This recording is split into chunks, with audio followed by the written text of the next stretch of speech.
Now, if you're new to calisthenics and bodyweight strength, probably the number one piece of equipment you should buy is a pair of rings. It's the cheapest way, it's the easiest way to have a full gym at home, and it unlocks multiple full body workouts, and you can even chuck it in your bag and take it with you. And today I'm going to take you through the ideal beginner's routine and show you progressions and regressions as we go. Now, these movements are going to form the base, the foundations of harder progressions like muscle ups, 360 pulls, L-sit to shoulder stands, and other cool skills. But we need to make sure the foundations are strong first. So let's just go through the warm-up. Now, the warm-up needs to be a hang. So the hang is going to help us to open up the upper body. It's going to condition the grip and stretch everything out in the quickest way. Now, if you have a setup like this where you can't hang fully, then just bend the knees, but try and keep the hip as open as possible, and then just let the body hang down. So we're trying to get into a passive position. So this is an active position. We don't want to be hanging here. We want to be hanging in this passive position. We want to be hanging there for about 30 to 60 seconds. So ideally the rings will be set up around shoulder width apart. Now, having a bar like this allows the rings to be like this. Now, this can be good or it can be bad. So the downside is if I leave them like this and then hang, I'm going to be hanging more like this. And we want to be hanging more like this, so having the biceps by the ears. So just double check that position, that width, that you're in this nice position, and then you feel like everything is lengthening when you're in the position. If you find that your hands are killing or your grip just isn't there yet, you might need a slight toe assist. So exactly the same setup, but just toes super light on the floor, and then hang in there again. See if you can get 30 to 60 seconds in that position. Then we're coming down onto the floor. I'm going to externally rotate the hands. I'm pushing up to protraction, so round in the upper back. We really need to warm the scapula up correctly. So I'm pushing up into protraction. I'm going to come down to retraction and then go back to protraction again. If that feels okay, I'm going to do exactly the same thing up on my toe. So down as low as I can and then as up as high as I can towards that protracted position and then back down again. So if we do 10 repetitions of those,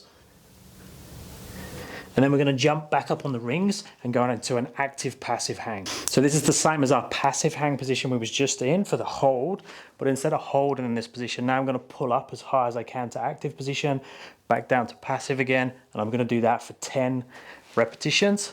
Again, if I struggle with that position with the hands, I can just have toe assist and go through that same range of motion.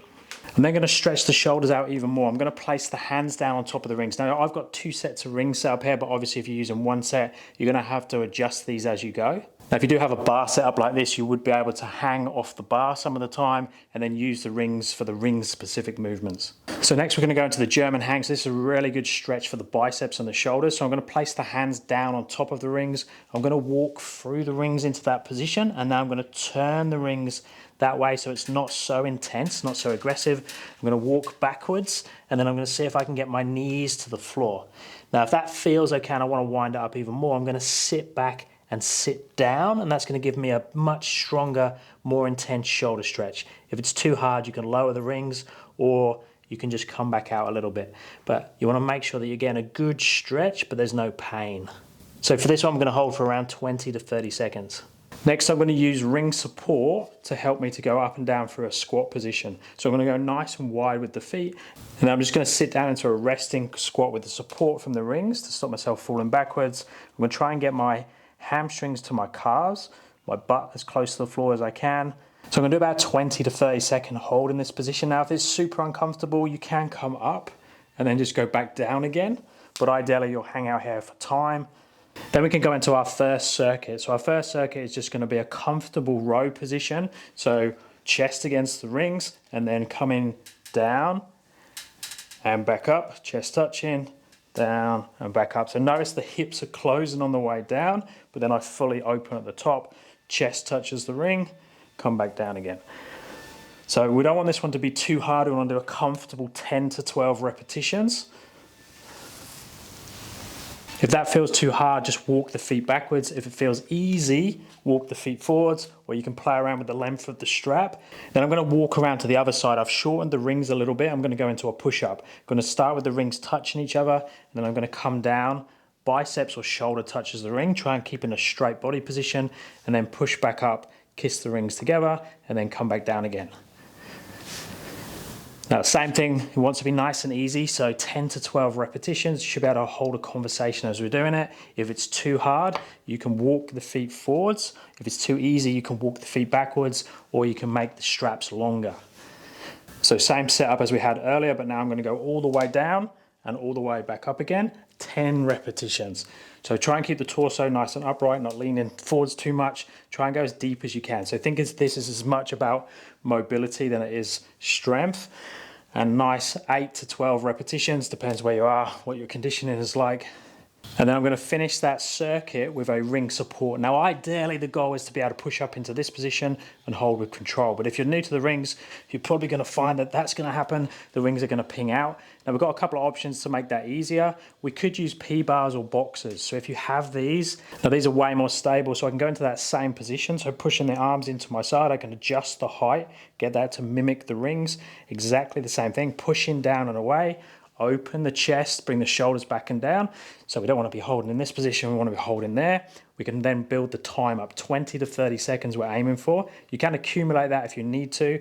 You can have light toe assist, you could have one toe assist, you could have no toe assist. Exactly the same could be done on the rings. So I can have that toe assist if I need to there, or one toe assist. Remember, the goal is to get to this position where we have no support with the toes and we're full hang on the rings.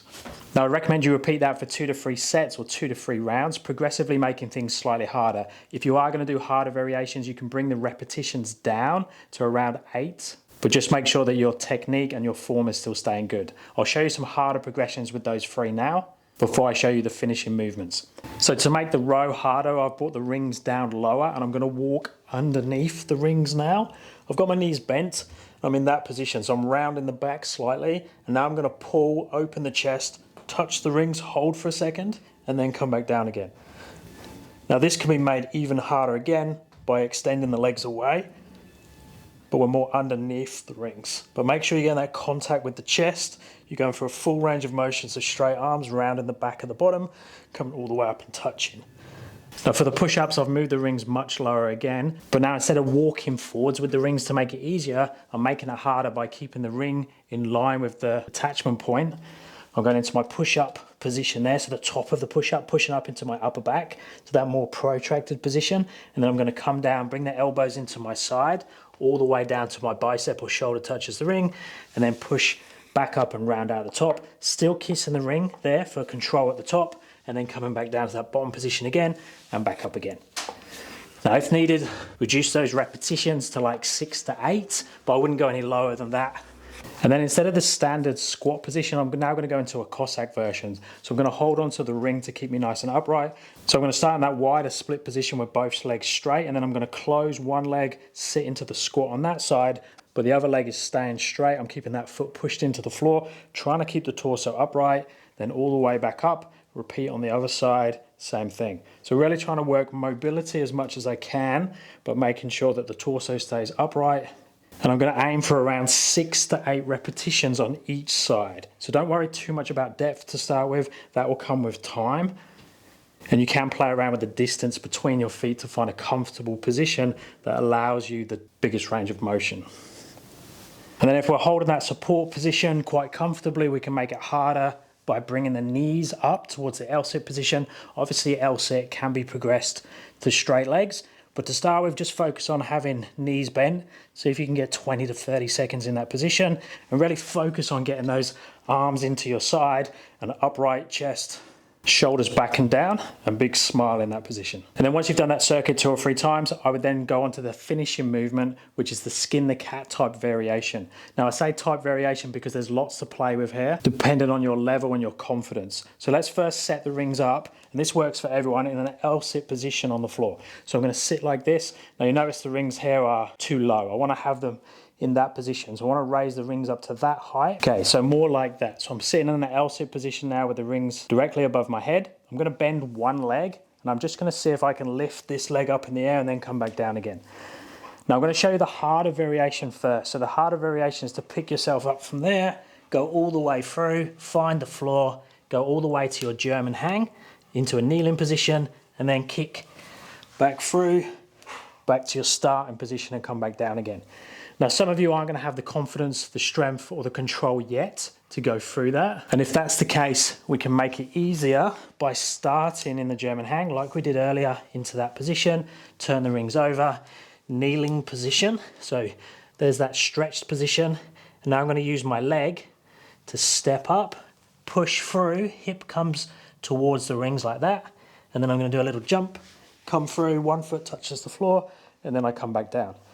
Now that feels okay. I can then attempt to go back in the opposite direction to there. If it doesn't feel okay, you can just focus on that position and then lifting the hips up and back down again. And over time, you'll build that confidence and strength to go all the way over. Now this version is easy. Then we need to make that harder. And the way we make it harder is take this leg out of it. So then we can try to go up with no help from the legs in any way. I'm just going to bring the legs or the feet up towards the rings, pull myself over, through to the German hang, and then back. And the hat comes off. Now that last one is very challenging, so start with the easier variations first. Just build the confidence and control with that bottom position, that German hang, and then seeing if you can go from the German hang through. And that's really going to start to condition your straight arm scapular strength. And I'd aim to get around 5 to 10 repetitions there, but just see how your body's feeling after that first circuit. Now you'll find more follow-along classes, videos, tutorials and programs in my app. Link is down in the description. Or reach out if you'd like some online coaching that's one-on-one, and I'll speak to you in the next one.